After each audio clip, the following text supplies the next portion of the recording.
Halo teman-teman semua, Assalamualaikum warahmatullahi wabarakatuh.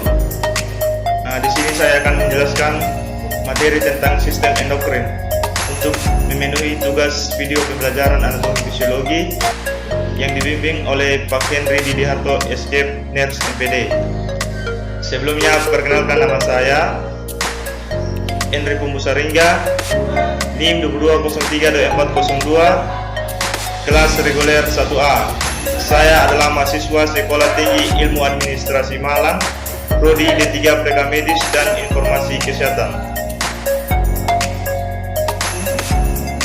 Di sini ada pengertian sistem endokrin. Sebelumnya, apa itu sistem endokrin? Sistem endokrin adalah sistem kontrol kelenjar tanpa saluran yang menghasilkan hormon yang tersirkulasi di tubuh melalui aliran darah untuk memengaruhi organ-organ lain. Kelenjar endokrin juga merupakan kelenjar buntu tanpa saluran yang mengekspresikan hormon untuk mempengaruhi organ-organ lain. Yang berikutnya adalah fungsi dari kelenjar endokrin, yaitu yang pertama, menghasilkan hormon yang dialirkan ke darah guna diperlukan oleh jaringan tertentu. Yang kedua, mengontrol aktivitas kelenjar tubuh. Yang ketiga, merangsang aktivitas kelenjar tubuh. Yang keempat, merangsang pertumbuhan jaringan. Yang kelima, mengatur metabolisme.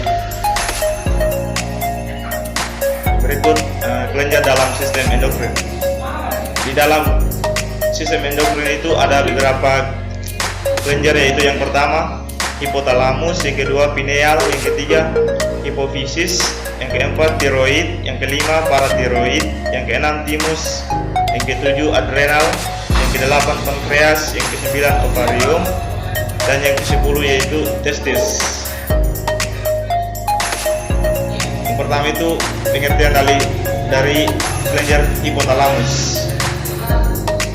Hipotalamus itu merupakan bagian dari otak yang mengeluarkan bahan kimiawi berupa hormon yang dibutuhkan tubuh untuk membantu mengendalikan organ-organ dan sel-sel tubuh. Hipotalamus juga adalah bagian otak yang terdiri dari sejumlah nukleus dengan berbagai fungsi yang sangat dekat terhadap steroid dan glukatiroid atau glukosa dan suhu. Yang berikutnya itu fungsi dari hipotalamus. Fungsi dari hipotalamus itu juga berkaitan dengan kemampuan tubuh yang mengendalikan beberapa hal lain.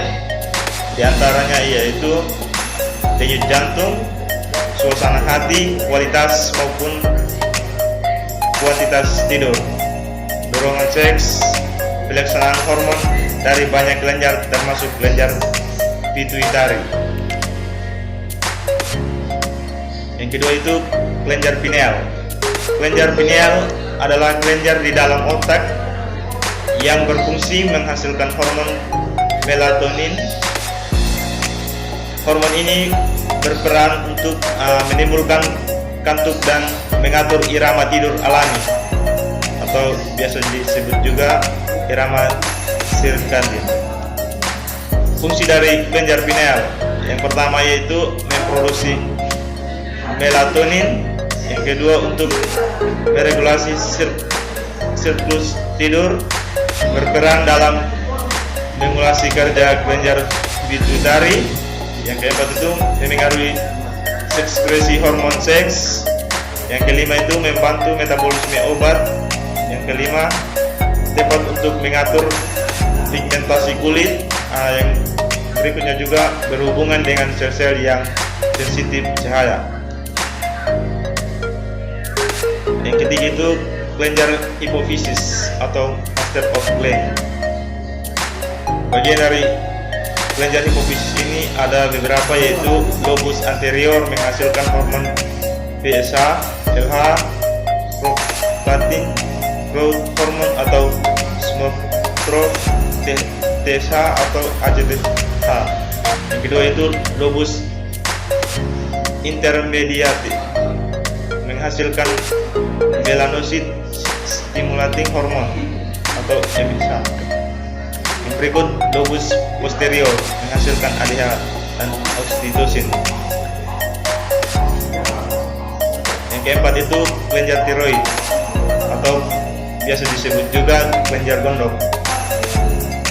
Kelenjar tiroid ini terletak di leher bagian depan di sebelah bawah laring dan terdiri dari dua buah lobus.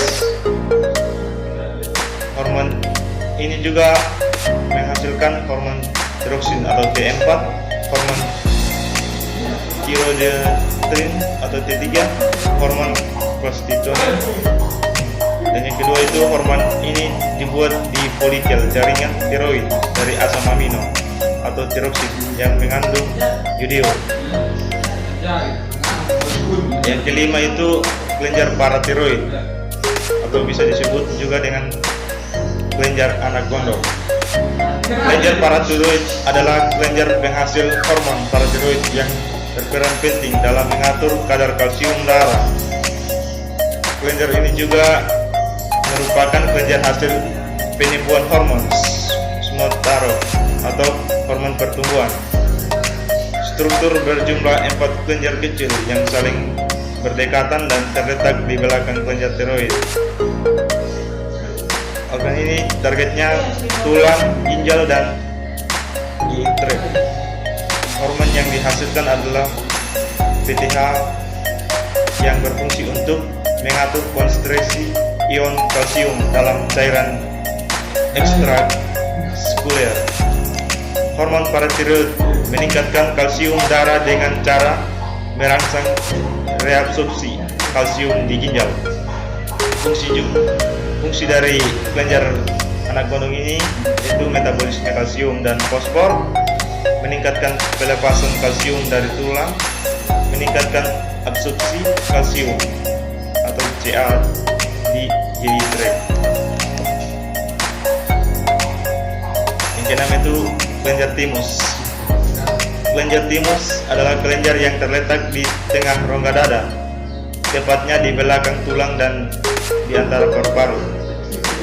Fungsi kelenjar ini sebagai memproduksi sel darah putih yang disebut limfosit atau sel T, mengaktifkan pertumbuhan badan, mengontrol kekebalan tubuh, mengurangi aktivitas pertumbuhan kelamin.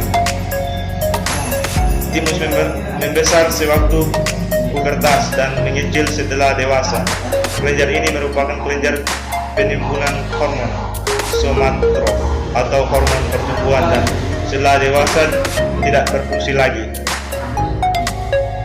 Yang ketujuh yaitu kelenjar adrenal atau kelenjar anak. Ginjal atau kelenjar suprarenalis adalah kelenjar endokrin berbentuk segitiga yang terletak di atas ginjal. Kerja kelenjar adrenal ini diatur oleh kelenjar pituitari atau hipofisis dan terdiri dari dua bagian utama yaitu korteks adrenal bagian luar, medula adrenal atau bagian dalam. Yang kedelapan kelenjar pankreas merupakan sekelompok sel yang terletak pada pankreas sehingga dikenal dengan pulau-pulau Langerhans. Hormon endokrin pankreas diproduksi dan bagian pulau Langerhans. Di dalam pulau-pulau Langerhans terdapat sel-sel alfa, sel beta, dan sel delta. Hormon yang dihasilkan yaitu hormon insulin yang diekskresikan oleh sel beta, hormon glukagon yang diekskresikan oleh sel alfa, hormon somatostatin yang diekskresikan oleh sel delta. Yang kesembilan yaitu kelenjar ovarium. Sepasang organ berbentuk buah kenari. Ovarium terdiri dari dua lapisan utama yaitu korteks bagian luar dan medula di bagian pusat. Kelenjar ovarium menghasilkan dua macam hormon, yaitu yang pertama hormon estrogen berperan penting dalam mengatur siklus menstruasi dan mengatur sistem reproduksi. Yang kedua hormon progesteron berperan penting dalam mengatur siklus menstruasi, perkembangan ovum dan ciri kelamin sekunder wanita. Yang ke-10 yaitu kelenjar testis. Kelenjar testis terletak di bagian interstitial testis kelenjar ini dibentuk oleh sel-sel Leydig dan menghasilkan hormon relaksin dan testosteron.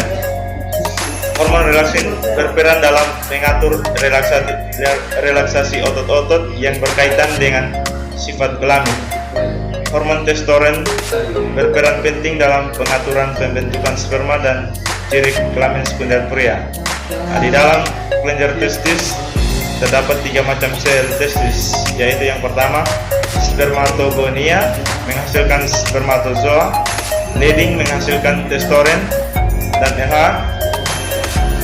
Sertoli menghasilkan ABP dan CSH. Sekian dan terima kasih dari materi yang saya sampaikan. Semoga bermanfaat bagi teman-teman semua. Terima kasih.